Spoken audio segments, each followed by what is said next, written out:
Hayo yamebainishwa na Katibu Tawala Msaidizi Mipango na Uratibu wa Bilai Mfinanga katika kikao maalum cha Kamati ya Ushauri ya Mkoa RCC cha uwasilishaji wa taarifa ya mapitio ya bajeti ya nusu mwaka wa fedha 2024-2025 na makadirio ya mipango ya bajeti kwa mwaka wa fedha 2025-2026. Fedha za ruzuku ya matumizi ya kawaida kwa mwaka wa fedha 2024-2025 katika mwaka huo mkoa uliidhinishiwa kupokea na kutumia jumla ya shilingi bilioni 183.3 kwa ajili ya matumizi ya mishahara na matumizi mengineyo. Kwa upande wake, mkuu wa mkoa wa Mtwara Kanali Patrick Sawala amewataka watendaji wanaoshughulikia mikopo ya 10% kuhakikisha wanapatia elimu ya kutosha wanufaika hao pamoja na vikundi mbalimbali juu ya vigezo stahiki vya kupatiwa mikopo hiyo. Kwa sababu kuna wengine wanashindwa kupata mikopo, fedha ipo imetengwa, lakini tu ni kwa sababu hawajatimiza vigezo. Na sasa hivi kuna taratibu ambazo zimewekwa huko, kuna kamati mbalimbali kuanzia ngazi ziko za kata, kija halmashauri mpaka wilayani ili kuhakikishia fedha hii inakopeshwa kwa watu sahihi ili ziweze kurejeshwa. Kwa hiyo wito wangu tukaendelee kuwapa elimu wale makundi mbalimbali. Baadhi ya washiriki wa kikao hicho wameunga mkono agizo la mkuu wa mkoa na kusema kuwa ipo haja ya kufuata sheria ya manunuzi kwa kutenga 30% kwa ajili ya makundi maalumu.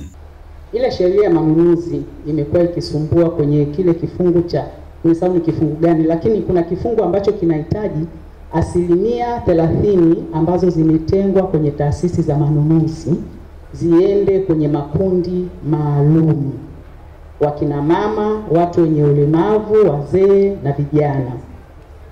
Imekuwa ni changamoto kubwa, Mheshimiwa Mwenyekiti. Tumekuwa tukifanya semina mbalimbali hata kule bungeni, lakini tunaona changamoto ipo kwamba hii 30% haifikiwi. Kwa hiyo mimi nadhani inatakiwa maendeleo ya jamii wakata akifika kwenye eneo kae na wale wana vikundi, aanze kabisa, kama ni kufungua waelekeze inafeli, lakini kwa kuwa pia kwenye maeneo mengine mtandao unakuwa chini, lakini ule mfumo sasa. Kwa hiyo niungane na wewe, lakini nadhani hapa tuna haja ya kuomba zaidi watumishi kwenye hilo eneo ili tuweze kusaidiana nao wakati na sisi viongozi tunaendelea kuhamasisha. Aidha, mkoa wa Mtwara unatarajia kukusanya zaidi ya shilingi bilioni 260 kwa mwaka wa fedha wa 2025-2026.